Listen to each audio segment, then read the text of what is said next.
Start with the presentation, please. Do we release it or presentation and then? No, we will circulate the copies of the presentation later to all of you. Usually, I think copies are coming actually. Yeah.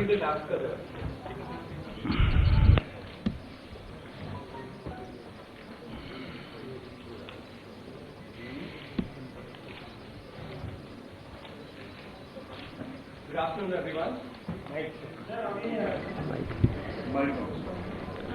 Check. Very good afternoon, everyone, and thanks for coming here. On behalf of the entire team of the Economic Survey, let me start by thanking the Honorable Prime Minister, the Honorable Finance Minister, and the Minister of State, Honorable Minister of State, for providing us this privilege to think deeply about the various aspects of the Indian economy, which is reflected in the Economic Survey. I'd also like to thank the Secretary of Economic Affairs and other secretaries for their inputs in the Economic Survey. I'd like to certainly place on record all my advisors who have worked very hard to prepare the Economic Survey, and the team of the Economic Division who have worked extremely hard with unparalleled commitment to produce the second Economic Survey within a space of 6 months. My thanks goes to all the academics and the practitioners who also contributed to the survey. And last but not the least, we would like to, with all our deep gratitude, thank all those who actually gave us appreciative words and feedback on the previous version of the Economic Survey, which we've tried to incorporate to work even harder for this one. The theme for this year's Economic Survey is wealth creation. On the 15th of August, the Honorable Prime Minister spoke about wealth creation and mentioned that wealth creators need to be respected because wealth cannot be distributed unless it is created. The Honorable Finance Minister also insists that those who create wealth are indeed India's wealth. Inspired by these ideas, this year's Economic Survey, the theme is wealth creation. The cover of the Economic Survey, which is lavender, captures the 100 rupee new note, which is in this color, and combines the old with the new. The rupee symbol also captures the same theme about wealth. You have, so that is indeed the color as Sanjeev is showing, the Principal Economic Advisor. The Economic Survey, as I will explain in detail, is a synthesis of the ideas of old and new. As I just mentioned, the lavender color captures basically the new 100 rupee note together with the old note, which has been around for very long. And in terms of the ideas, the Economic Survey combines contemporary evidence that I'll share with ancient ideas. And therefore, it's a synthesis of the old and the new. But before I actually get into describing in detail the ideas in the survey, let me spend some time talking about the current economic scenario. There has been a slowdown in the Indian economy. Part of it is because of the global economy itself slowing down. You see here the world, the advanced economies, the emerging economies, and all groups of countries have actually slowed down in 2019 when compared to the averages for 2014 to 2018. In a globalized economy, India has also felt that effect. But there is one important aspect on which I will delve into greater detail, which needs attention from the perspective of the Indian economy, which is the financial sector. This chart shows the share of corporate loans in non-fruit credit starting from 2007 to 2019. What is quite relevant here to notice is this boom and bust, with 2013 being the peak when the share of corporate loans reached their peak. After that, it has decreased. Now, what is the impact of this on investment?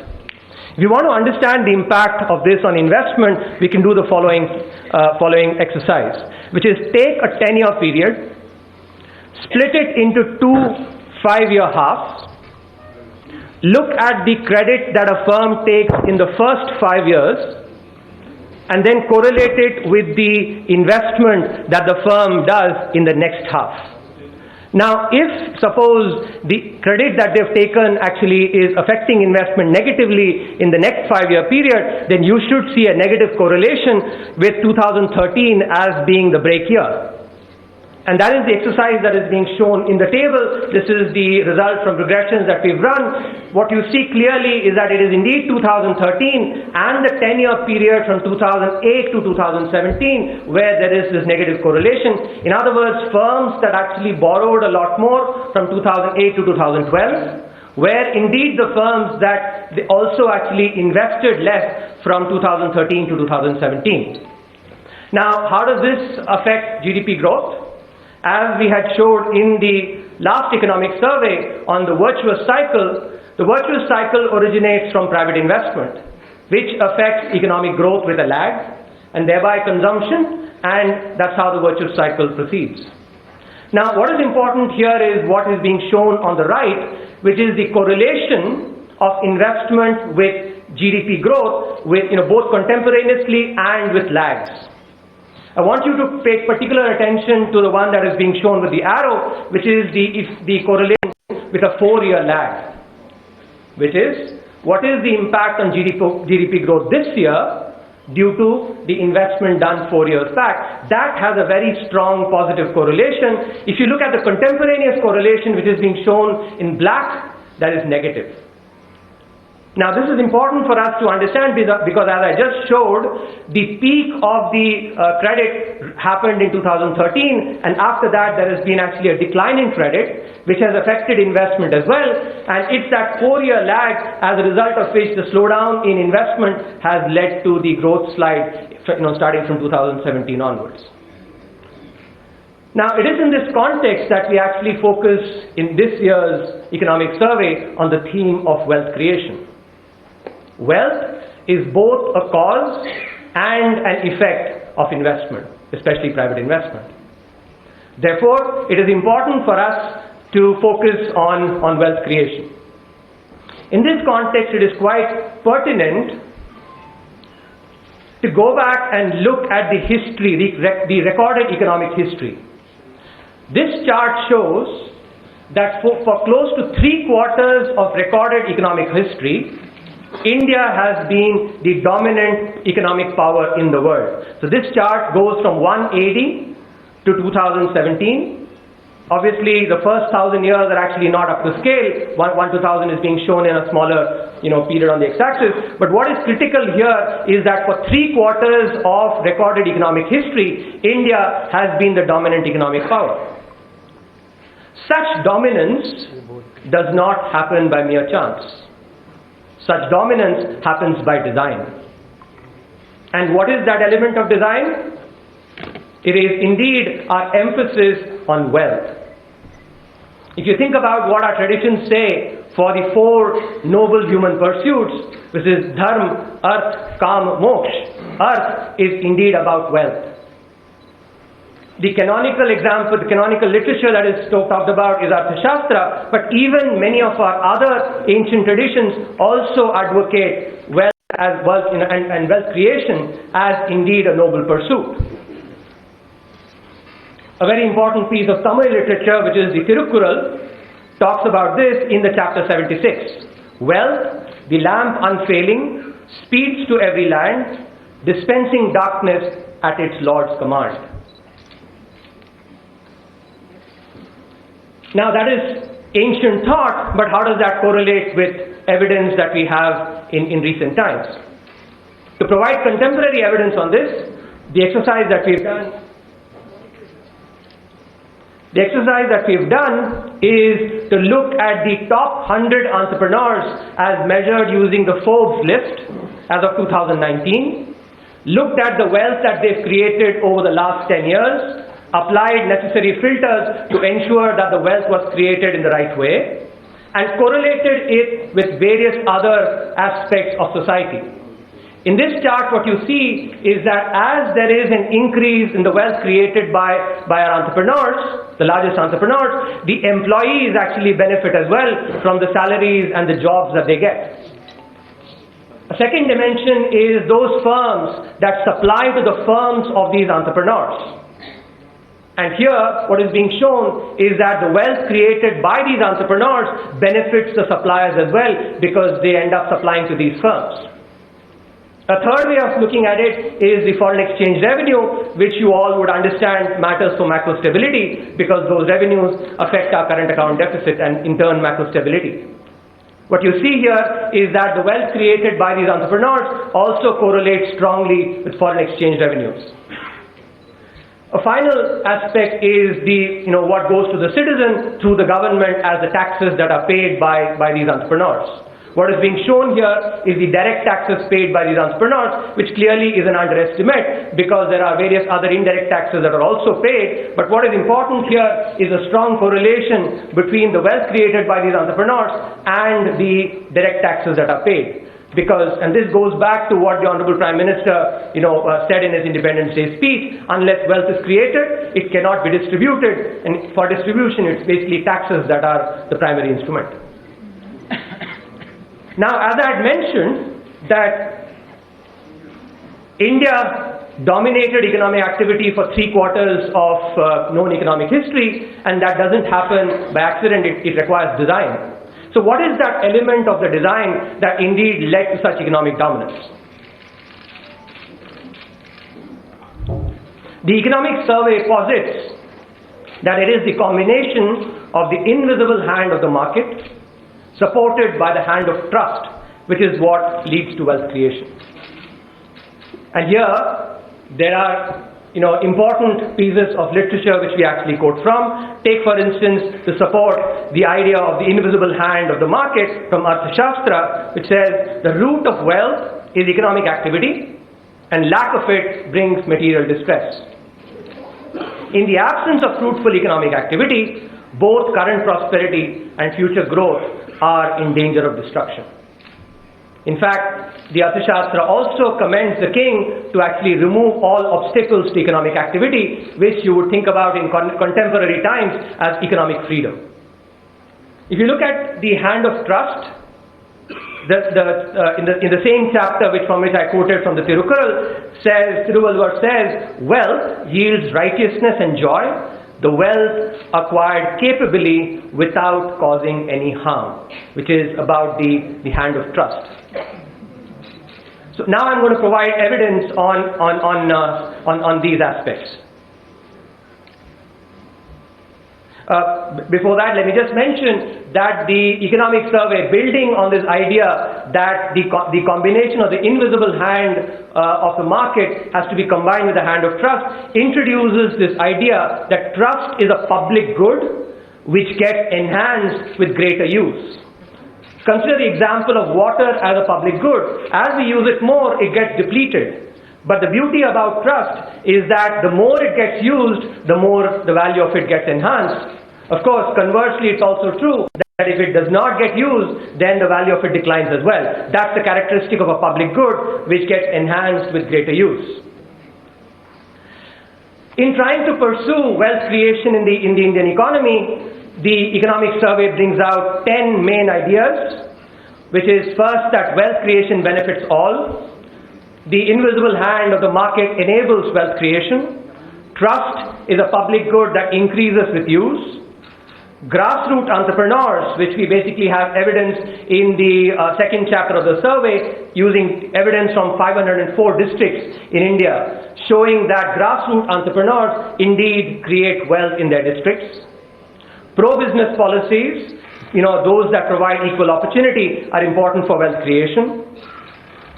In order for wealth creation, it's also important to remove some of the anachronistic government interventions that have actually subsisted. Job creation, which is very important in the Indian context today, can be furthered significantly by integrating Assemble in India for the World into the Make in India campaign. The survey goes into great detail about how the ease of doing business can be enhanced by implementing specific suggestions to bring India within the first 50 in the rankings, in the World Bank's ease of doing business rankings. The survey highlights that the banking sector, when you compare the size of the economy, is at this point subscale, and that is something that we need to think about.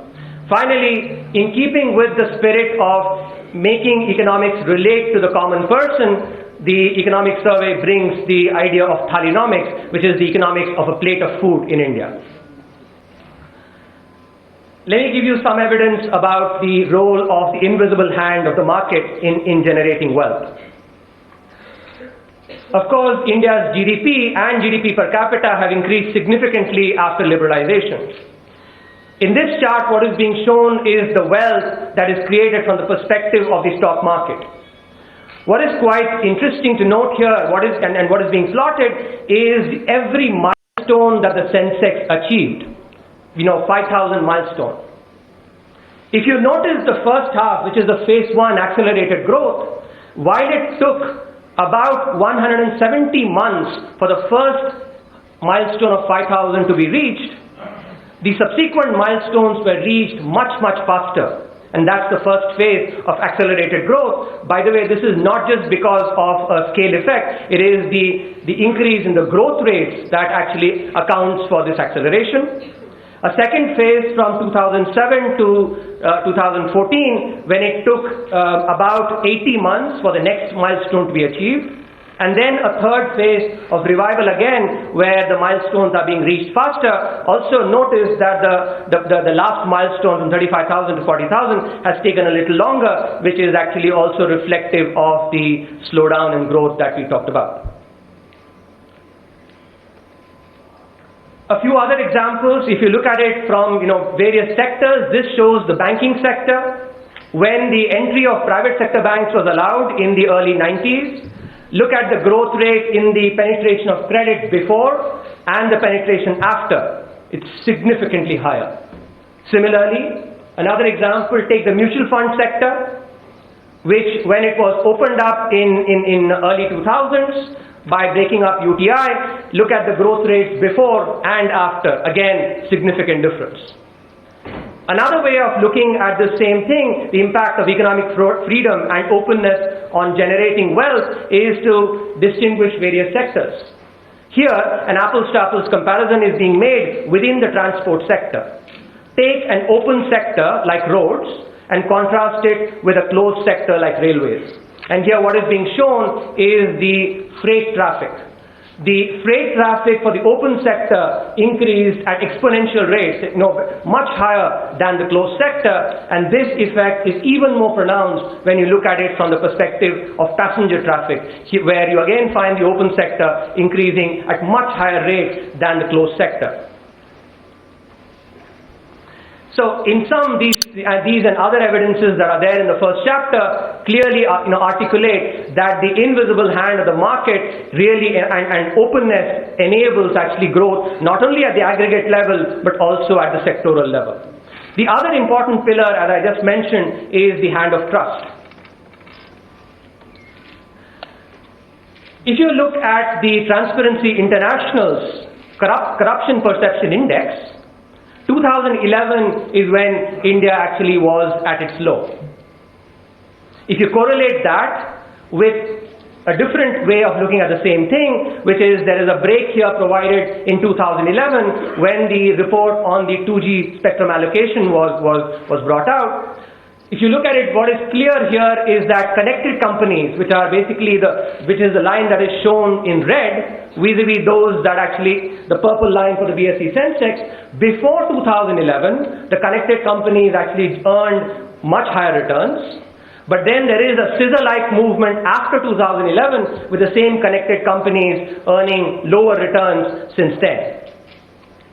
This is an important aspect because it relates to trust in the system and the difference between the pro-business policies that enable opportunity versus pro-crony policies that can favor incumbents, which is the Chapter 3 of the Economic Survey. Another way of showing the same thing is the quality of financial statements. The Reserve Bank of India pointed out some of the large defaulters. What this chart shows is the financial statement quality of these large defaulters, 11 of them. by comparing it with the median financial statement quality in 3 years, 2012, 2013, and 2014, the median level, which captures basically what is the level of financial statement quality for the average firm, vis-a-vis that for these 11 large defaulters. And what is very clear is that even in 2012 to 2014, these indicators of financial statement quality were giving some signs. And it is important in the context of trust to actually keep in mind that when there are large firms whose financial statements are not as dependable, then it creates a trust deficit for other firms as well, because the average investor then starts thinking about the financial statement quality of every firm. A different way of looking at the same thing is by looking at the wealth erosion by willful defaulters, which is being compared with some of the large subsidy heads in the budget. One way of saying this is that if this money were not lost, we have been spending almost double on our social sector, which benefits the common person. For instance, if you look at the health, education, and social protection, the spending that is done is almost the same as that for willful defaulters. Or if this money possibly had been spent on improving the capital, if this hadn't been lost, it could have possibly been spent on capital expenditures in the railways, which again benefits the common person by enabling that person better travel. I was actually talking about telltale signs, for willful defaulters. Here what is being done is a comparison between willful defaulters versus non-defaulters in the top panel, and willful defaulters versus distressed defaulters in the bottom panel. And here, if you look at in terms of the disclosure of related party transactions, the promoter holding that is pledged, or the loans that are given to related parties, clearly willful defaulters differ significantly from either non-defaulters or distressed defaulters. And these are signs that actually, again, important, which I'll come back to later. One other way of looking at this is the way, take one particular bank that has actually declared a particular borrower as a defaulter, and does another bank reflect the same? This, if you see, from 2014 onwards till 2019, this has secularly increased, which is consistent with the cleanup of the banking system that has happened over the last 5 years. Now let me spend some time on the important instruments for wealth creation that we must rely on. This chart here shows the widespread new firm creation that is happening at the level of districts in India. Think about the movie Band Baja Barat, where this protagonist Shruti Kakkad actually says that मैं India की best wedding planner बनूंगी. It looks like from this map clearly that there are many Shrutis like that all over the districts in India. In fact, those people in the south would also be able to relate with the movie Aha Kalyanam, where again Shruti is the same protagonist. What is important is also to take into account that these entrepreneurs at the grassroots level are also helping the local economy, because an improvement in new firm creation also leads to GDP growth. An increase of 10% in the new firm creation translates into an increase of 1.8% in the GDP growth in the district. If you go by the World Bank data for new firm creation, it has picked up pace since 2014. The annual growth rate up till 2014 if you compare this to 2006, was 3.8%, while that after 2014 is 12.2%. And what is quite important actually to keep in mind here is that the new firm creation is particularly pronounced in the services sector, which also is consistent with a macro fact that we know very well that in the service sector that is an important contributor to value added in India. So the micro data using entrepreneurship at the district level is consistent with the macro data saying that services sector is a really important contributor to value added. I spoke about some of the pro-crony policies, and I'm now going to contrast it with pro-business policies that enable opportunity. What is being shown here is the churn in the index when we compare the 1986 index vis-a-vis the 1997 index, which is pre-liberalization versus after post-liberalization. What is quite clear is that if a firm was in the Sensex pre-liberalization, it could expect to be in the Sensex for a long, long time. In contrast, after liberalization, there is significant churn. By the time 9 years happen, about a third of the firms that actually were there in the Sensex originally are present, which shows the churn that is happening in terms of firms, in terms of sectors, the technologies that they bring. This is a very important point for wealth creation, because when you have new technologies, new firms coming in, not only do they benefit by bringing in these technologies, but more importantly, they keep the incumbents on their toes by providing them healthy competition. Now, this is also apparent if you look at the way the Sensex has evolved in terms of the various sectors that are dominating the Sensex. Notice that if you looked at in 1986, it's the materials sector and the consumer discretionary sector which was a large contributor to the Sensex in terms of the value added.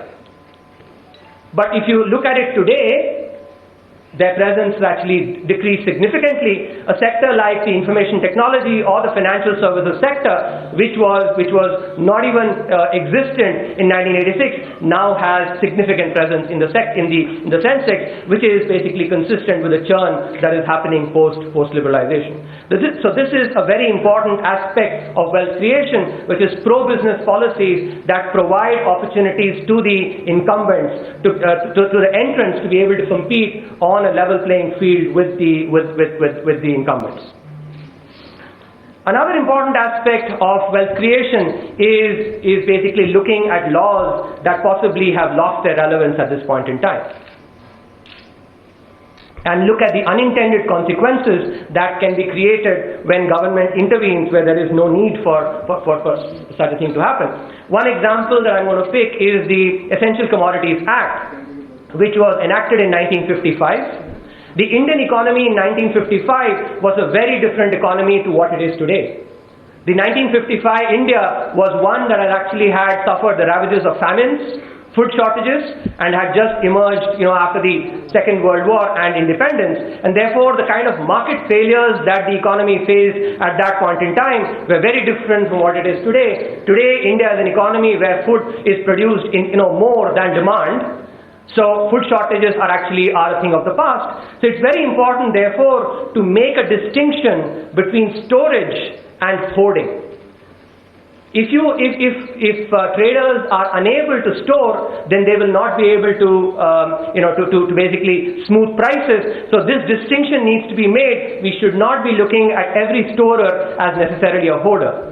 And that is what is important if we have to think about bringing in more investment into the food processing industry, into the storage sector, then this view has to change. And here's the evidence is quite important. If you look at the prices of potato and onion, onion, as you know, suffered a shock, a production shock, but the imposition of stock limits does not really have much of an effect on the volatility in prices. So potato is shown as a control here compared with onion. The imposition of stock limits does not have much of an impact. Now, this is not something that is of a recent phenomenon. If you go to other instances, if you look at the stock limits that were imposed on gram, in 2006, 2007, or if you look at sugar versus salt, the same pattern is obtained there as well. So the point that is being made here is that some of these anachronistic laws that were actually created at different point in time when the Indian economy was different need to be rethought, and possibly thereby the cost that they create for the economy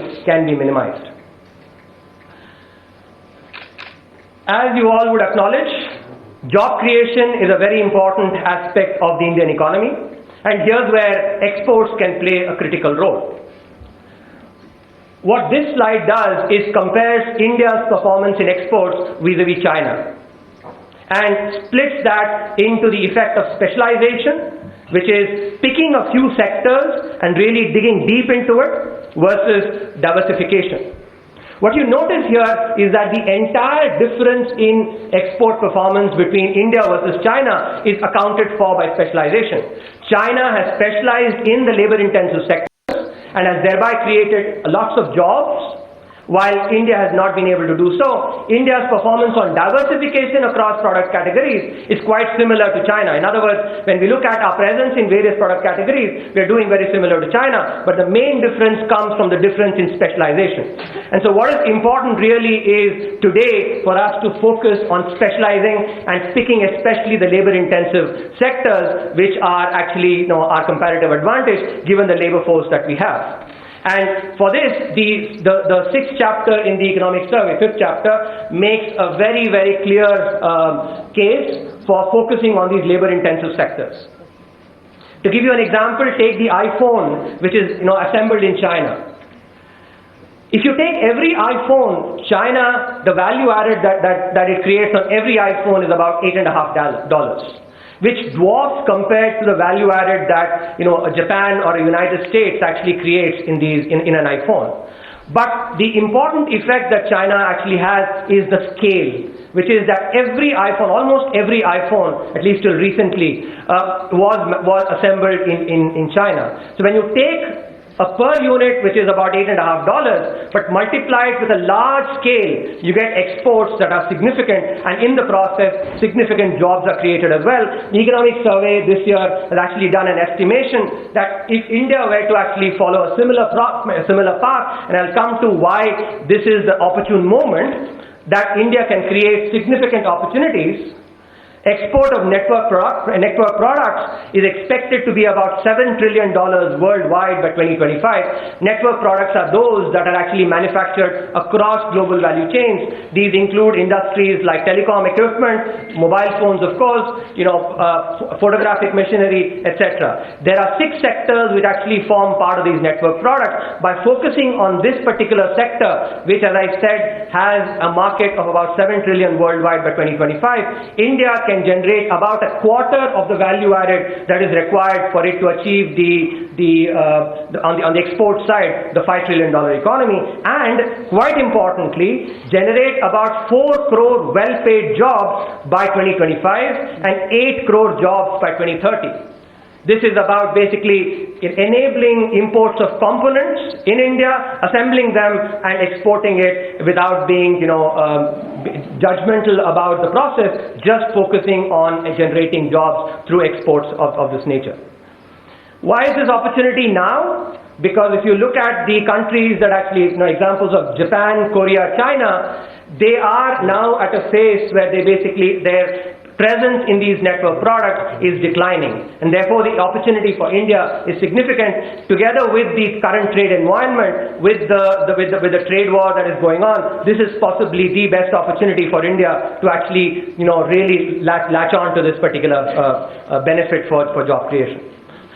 As I had mentioned earlier, one of the very important aspects of wealth creation is economic freedom, and here the ease of doing business is really critical. While India has certainly made strides in improving its performance in the ease of doing business, especially we've gone up from being ranked 142 in 2014 to 63rd in 2019, it still is the case that India lags behind on a few areas, which is ease of starting business, registering property, paying taxes, and enforcing contracts.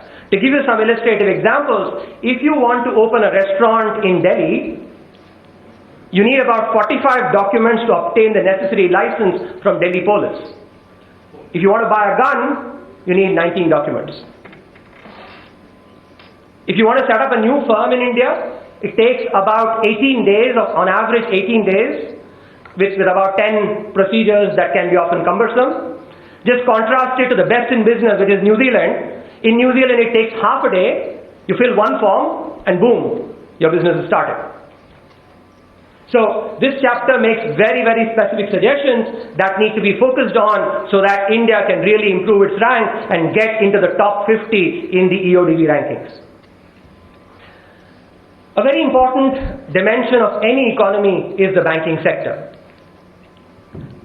And the Indian banking sector, despite the enormous size of our economy, we are currently the 5th largest economy, is subscale. What this chart shows is the number of banks that are there in the global top 100 country-wise. China leads the table. India comes quite far behind with one bank in the top 100.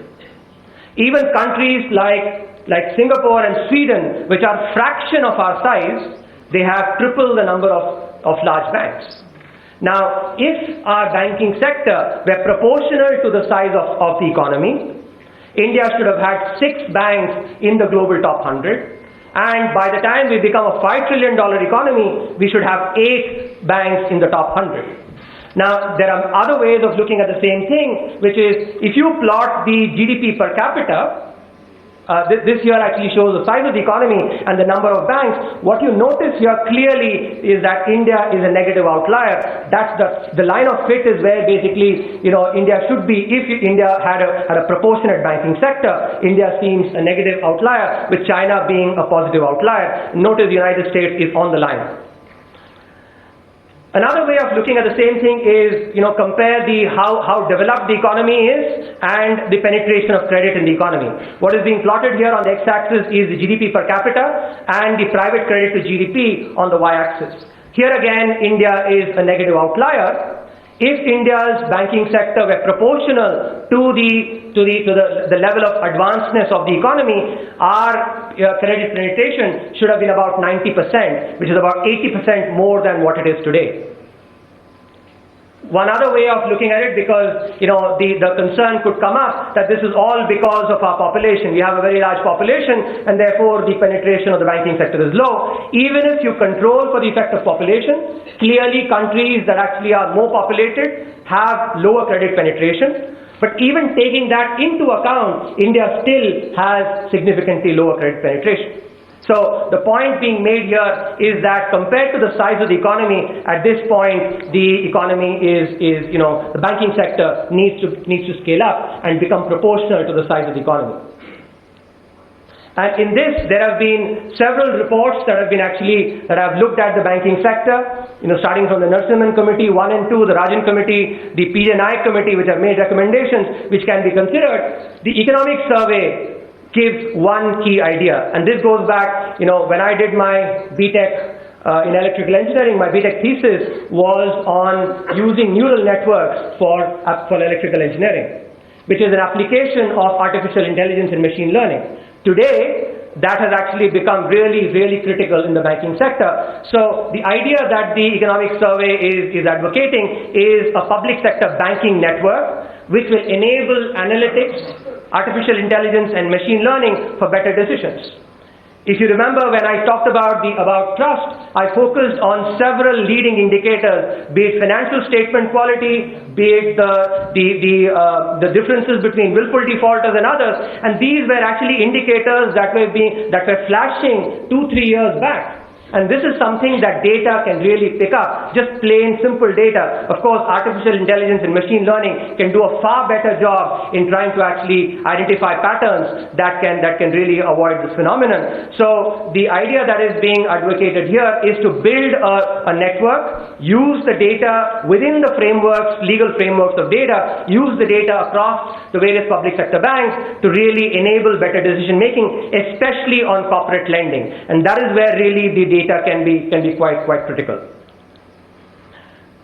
The NBFC sector, as you all know, has actually gone through some recent difficulties. So the economic survey builds a health index to track financial fragility in the NBFC sector. And if you notice here, this is the index for the housing finance sector, which shows that from 2014 itself, there were early signs which could have actually been picked up. This is another idea that has been built up in the economic survey to try and actually enable policymakers to be able to track the financial fragility in the NBFC sector. Last but not the least, in the previous survey, we had made a humble effort to try and relate economics with the common person using behavioral economics. In this survey, we actually are introducing Thalinomics, which is the economics of a plate of food in India. There is no better way, at least in the opinion of the team of the economic survey, than to relate economics to the common person by using the plate of food that a person consumes every day. So what the survey has done is looked across 28 states, the different meals that people consume, built taken each component, which is cereals, pulses, vegetables, even the garnishing that happens from turmeric to garlic to others, and really calculated what is the price of a thali that a person would pay across 28 states. And what is quite interesting to note is that if you look at the trend in the thali prices that prevailed to 2015-16, if that trend had prevailed, as you notice in the chart on the left, there has been a clear moderation in the in prices. Compared to that trend, an average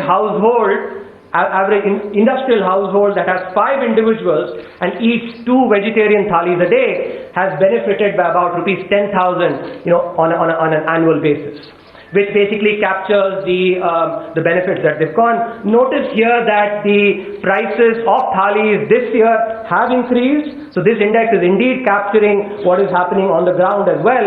And what you see on the right is a measure of affordability of the thali, which is what percentage of the earnings of an average industrial worker does it go in just having 2 thalis for a household of 5 individuals. What is very clear here is that since 2006-2007, affordability has increased significantly due to various policy measures.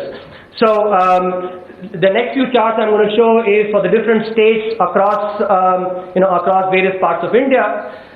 This is basically the intention here is that whether you are here in Lutyens, Delhi having a dinner table conversation, or you are in a roadside dhaba somewhere in the hinterland, you can have debates about the question about saying, has a thali become costlier or has it become cheaper? You can also ask questions like, is the vegetarian thali actually cheaper or the non-vegetarian? Where has been the inflation greater?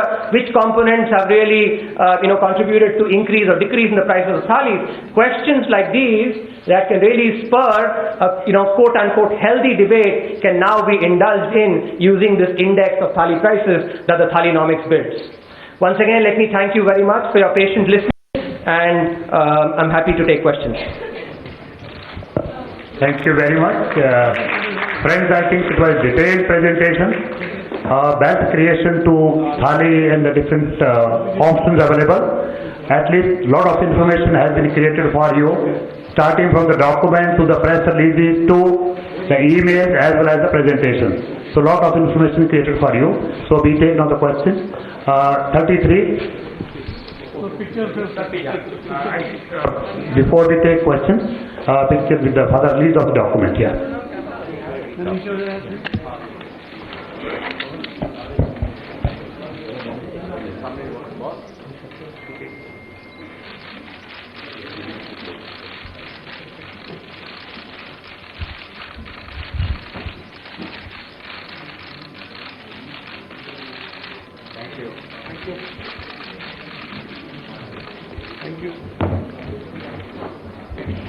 Yeah, so first question from 33. Good afternoon, sir. This is Shishir from Hindu Business Line. So I have two very basic questions, sir.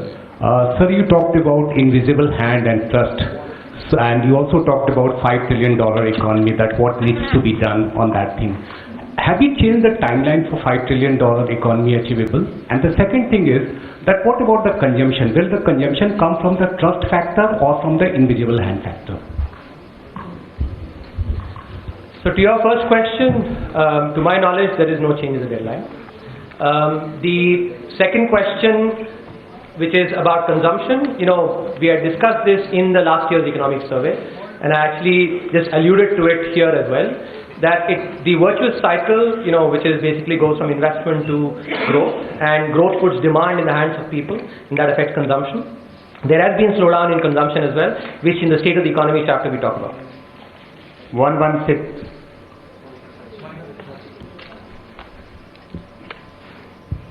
Sir मेरा सवाल banking sector पर है। अभी जो financial stability report आई थी RBI की, तो उन्होंने बोला था कि ग्रॉस एनपीए में और भी ज़्यादा वृद्धि होगी सितंबर 2020 तक 9.9% फ्रॉम 9.3%। तो क्या और क्रेडिट ऑफ टेक भी कुछ खास नहीं है, और एनबीएफसीज के साथ जो को लैंडिंग मॉडल है वो भी बहुत सक्सेसफुल नहीं रहा। तो आपको लगता है कि सरकार को फिर से एक बहुत बड़े स्केल पर कैपिटल इन्फ्यूज करने की ज़रूरत है? देखिए, हमने इस साल के जो आर्थिक समीक्षा है उसमें बड़े प्रश्नों पे ध्यान दिया है और हमने ये बताया, जैसे हमने प्रेजेंटेशन में भी दिखाया, कि हमारी जो अर्थव्यवस्था है जो आज की तारीख में 5वीं है विश्व में, उसके मुकाबले जो हमारी बैंकिंग सेक्टर है वो एक्चुअली आज की तारीख में थोड़ी छोटी है और हमने इसीलिए इसमें आइडियाज़ दिए हैं जिससे ये बैंकिंग सेक्टर और समृद्ध बन सके और जो $5 ट्रिलियन इकोनॉमी है उसके लिए और अग्रसर हो सके हम।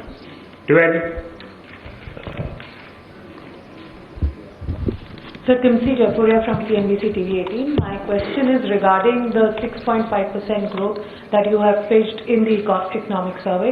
What makes you positive on getting this as early as next fiscal itself? Because currently you've pegged GDP growth at 5% and now you're looking at 6.5%. 6 to 6.5. 6 to 6.5. What makes you hopeful and what are the early signs that you're seeing to see this 1 to 1.5% growth? So I think, in an earlier presentation, I had talked about the steps that have been taken by the government, and there are some early signs. What is also important is if you look at the business cycle phenomena in India, typically if you look at the peaks and the troughs, and we correlate it with what has happened, it seems like we have sort of hit a trough, and therefore there should be an uptick in the in growth, and that is what we're actually budgeting now. Notice here that we actually have been we haven't gone and said it's 7.5%. We've actually kept it to 6 to 6.5. 25. Sir, आपने थाली नॉमिक्स की बात की, कहा कि थाली की कीमतों में 2015-16 के बाद गिरावट आई, हालांकि पिछले 2 सालों में थोड़ा बढ़ोतरी हुई है, लेकिन साथ ही साथ आप बात कर रहे हैं कि जो फूड सब्सिडी है उसमें भी कटौती की जानी चाहिए, कमी लाई जानी चाहिए, आपकी इकोनॉमिक सर्वे का पार्ट है। तो मैं जानना चाह रहा हूँ कि जो फूड सब्सिडी में कटौती होगी और दूसरी तरफ दिख रहा है कि थाली में बढ़ोतरी होगी, एक आम आदमी है उसके लिए किस तरह से मैनेज करना होगा, क्योंकि सब्सिडी देना जरूरी है और देश में फूड सिक्योरिटी एक्ट भी लागू है। देखिए, फूड सब्सिडी ये तो बहुत बड़ा मुद्दा है।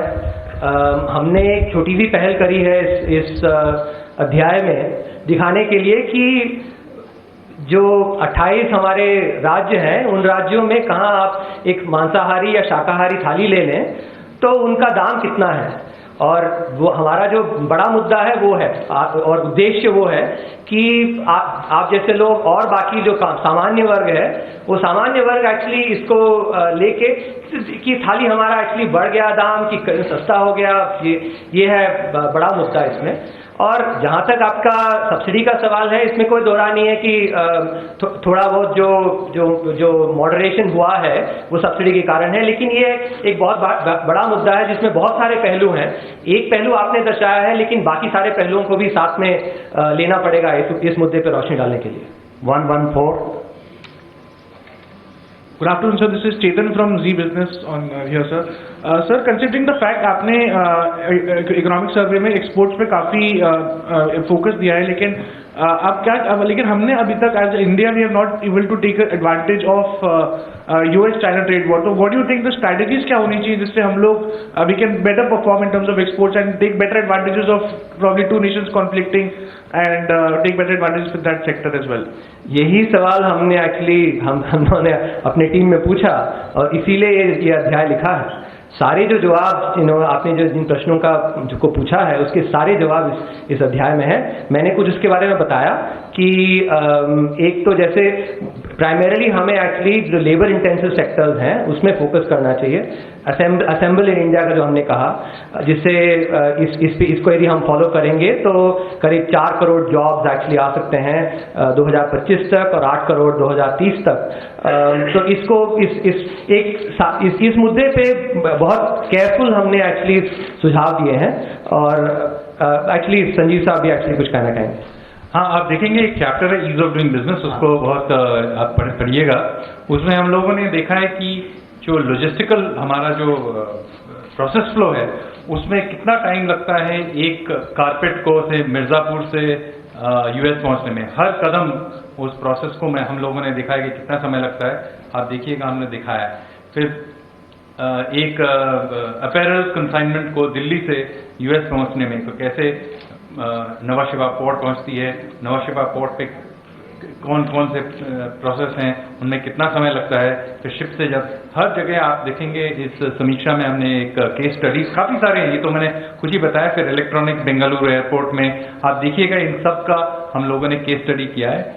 तो एक मतलब एक्सपोर्ट कम्पिटिटिवनेस के बहुत पहलू हैं, तो इसका ये भी एक अंश है। नंबर 9 इसमें एक्चुअली और ऐड करना चाहूँगा, ये बहुत अच्छा पॉइंट संजीव साहब ने कहा कि ये अध्याय में ये भी दिखाया गया है कि जो हमारा समय लगता है, आप यदि एक्सपोर्ट्स और इम्पोर्ट्स लें तो एक्सपोर्ट्स में ज़्यादा समय लगता है, तो उसके लिए एक्चुअली स्पेसिफिक सुझाव भी दिए हैं जिनका अमल करके जो आपने जो प्रश्न पूछा है और बाकी जो आइडियाज़ हैं उनको अमल करके इसका एक्चुअली हम लाभ उठा सकते हैं।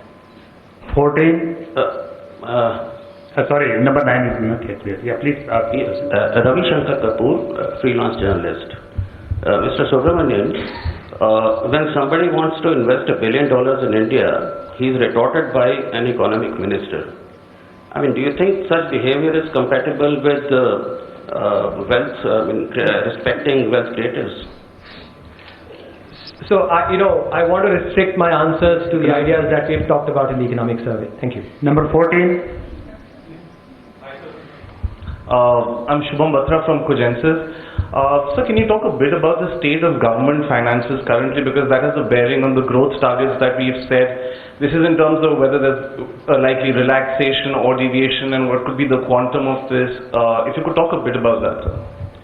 The second chapter in the volume 2 indeed actually delves into detail on on all these aspects, and we've actually acknowledged there that if you look at the overall fiscal deficit over the 9-month period, it's similar to what it was in last year, but given the revenue situation, there may be possibly some slippage in the fiscal deficit, and we've also said that at the current situation actually there is a need for a growth impetus. If Arun wants to add anything.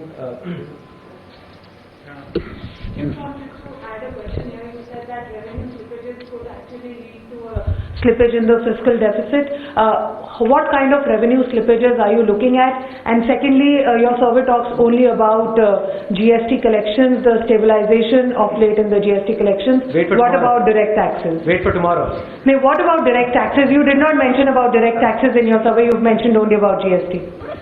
In fact, I would just like to draw your attention to para 2.21 till about 7-8 more paras. And you see all we have discussed both the receipt side as well as the expenditure side. And then keeping in account that the demand is sluggish, then we have said that probably yes, there could be a possibility, as he has said, for looking at the fiscal deficit target for the current year. 150, 150. Yeah. 150.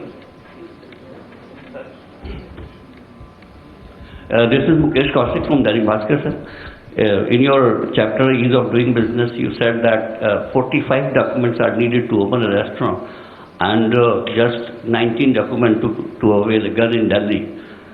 Is it a fallout that less restaurants are visible in Delhi now and guns are more visible? So I'll have Sanjeev actually add to what I have to say on this. Look, anything like this, is affected by many factors.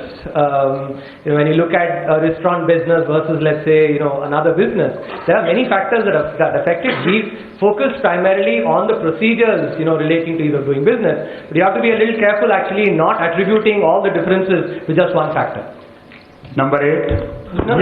Yeah. The thing is on restaurants, just to show you, that's just for one procedure, by the way, that 45 documents. The number of licenses you need in Delhi for getting a restaurant started is 26. In Chennai, I think in Bangalore, the number is something like 36 or 35. In Mumbai, it's 22. And each one of these requires those kinds of documents. So, for example, this 45 documents we need is just for police license, the permission that you have to get to do a license. It's there, the exact name of that thing is there. And for that you need 45 documents. For getting a police permission for getting arms was 19. That is the point being made. But by the way, there are many others. In fact, you even need special permission to get for signage, for music, for even doing bicycle delivery, by the way. So you read it, we have listed out the kinds of permissions you need. Number 8. So the economic survey discusses these issues, so that. I'm Nikhil Johri from Bloomberg Quint. Sir, you spoke about the health of the banking sector. You said investment of every rupee in public sector banks has led to a loss of about 23 paise. So, and we've seen now the government has announced merger of public sector banks. So, how do you think this can be tackled? And secondly, you said that we can make public sector banks more efficient by announcing employee stock options and giving them a position on the board. We've seen that also in the past. Some of the banks have announced ESOPs, but they've failed. So how do you think this can help in making public sector banks efficient? As I had mentioned in the presentation, there are many wise people who have actually looked at issues on this. There are reports. The new idea that the survey has brought in is the use of technology, and the incentives for employees that we've talked about is in that context. Because, given the disruption that is happening with fintech, what is really critical is for the employees in any bank, be it private sector or the public sector, for them to be at the cutting edge of technology. And that being at that technology frontier, using artificial intelligence, machine learning, etc., will not happen unless you have employees who actually have, who are learning constantly and being at that cutting edge. And that's the idea with which actually this has been, talked about. So there is a difference, an important difference in the way, the employee ownership has been looked at. And I think, to your question, what we are basically saying is that apart from the recommendations that are made by others, many of which actually are possibly are good ones and can be considered, here's actually a couple of others, which is particularly the emphasis on technology, artificial intelligence and machine learning, and enabling that by actually allowing employees to be owners. 38. Sir मैं शिशिर चौरसिया हूँ अमर उजाला से। Sir आपने mention किया कि हमारी economy के मुकाबले banking industry छोटी है, तो आपका आशय क्या है कि हम 100% हाउस होल्ड तक नहीं पहुंच पाए हैं, या आबादी के लिहाज से उस तरह से शाखाओं की संख्या नहीं बढ़ी है, या लैंडिंग नहीं बढ़ी है? हमने दिखाया था एक्चुअली, जो आप प्रश्न पूछ रहे हैं इनके बारे में, एग्जैक्टली इन्हीं के बारे में हमने आंकड़े दिखाए थे। तो हमने एक पहलू ये दिखाया था कि जब हमारे जो बैंक हैं, जो ग्लोबल देश विदेश में जो 100 बैंक हैं, टॉप 100 बैंक हैं, उनमें एक्चुअली हम भारत के उतनी ज़्यादा गणना नहीं है। एक और पहलू से देखें तो जो प्राइवेट क्रेडिट टू जीडीपी जो कहते हैं, जो क्रेडिट कितना पहुंचा है दूर दराज तक, उसमें देखें तो भी उसमें भी एक्चुअली उसमें बढ़ोतरी हो सकती है।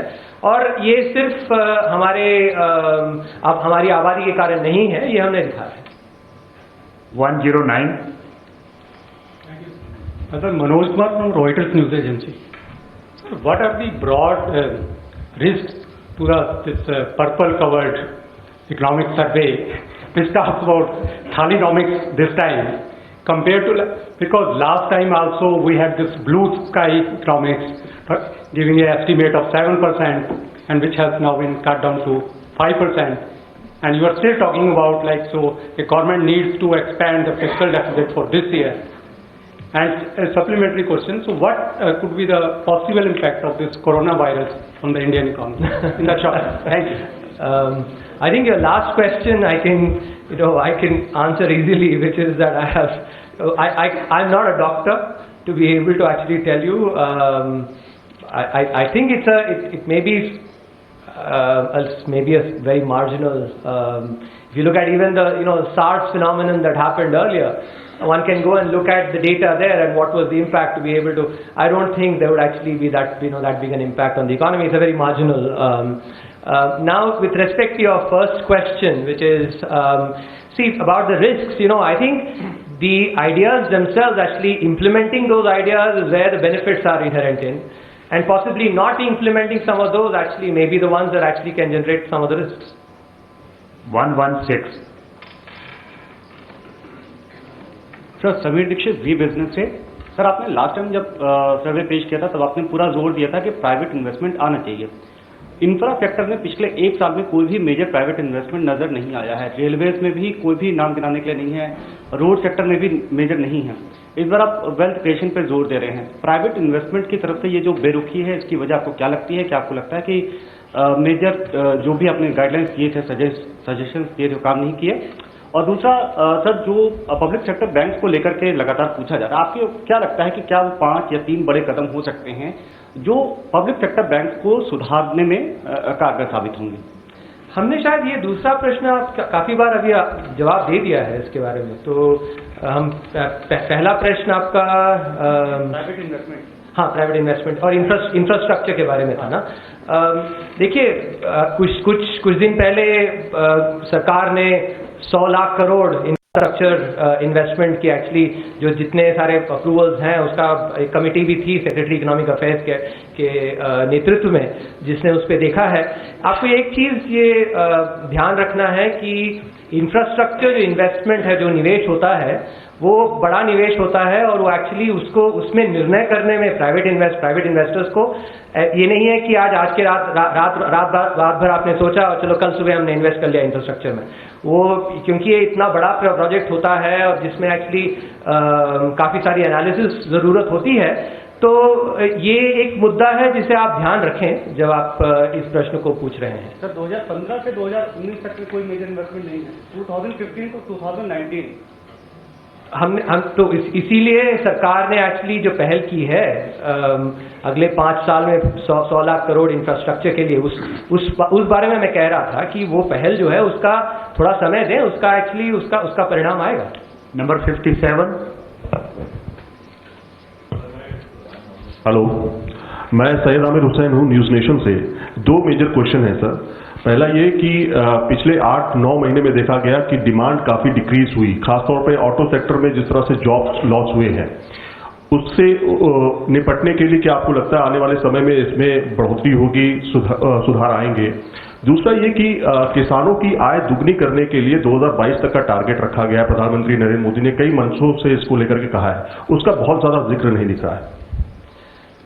देखिए, हमने जो एसेंशियल कमोडिटीज एक्ट के बारे में जो बात करी, ये काफ़ी अहम है। जो आपने जो दूसरा प्रश्न पूछा है उसके लिए, जब हम वो आंकड़े दिखा रहे थे तब भी हमने कहा कि यदि हमें वहाँ उसमें स्टोरेज की ज़रूरत है, फूड प्रोसेसिंग इंडस्ट्री को बढ़ावा देना है, तो हमें एक्चुअली जो लिमिट्स वगैरह लगाते हैं जिनका उतना असर पड़ता नहीं है, इस पे ध्यान देने की ज़रूरत है। तो आपका कहना एक्चुअली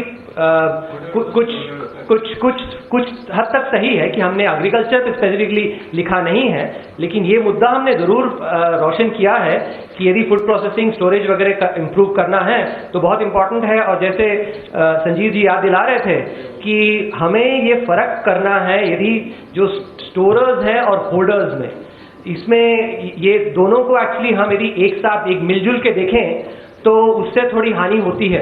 और ये इस मुद्दे पे इकोनॉमिक सर्वे ने, आर्थिक समीक्षा ने रोशनी डाली है, जो किसानों की आय बढ़ाने में एक्चुअली एक बहुत अहम मुद्दा है।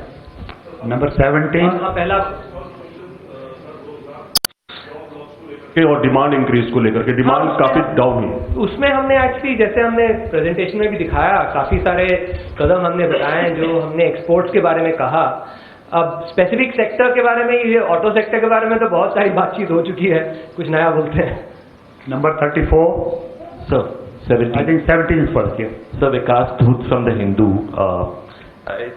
I'm sure it's quite reassuring for industry and markets where, you know, the theme of the survey that you selected, talking about wealth creation and the invisible hand of the market. And also you've talked about removing anachronistic government interventions. And the hand of trust. And the hand of trust, of course. So also later on, you've gone on to talk about how job creation can be, you know, dramatically pushed by ensuring that we join the network sectors where we can... Network industry sectors, which will basically help us boost our export surplus.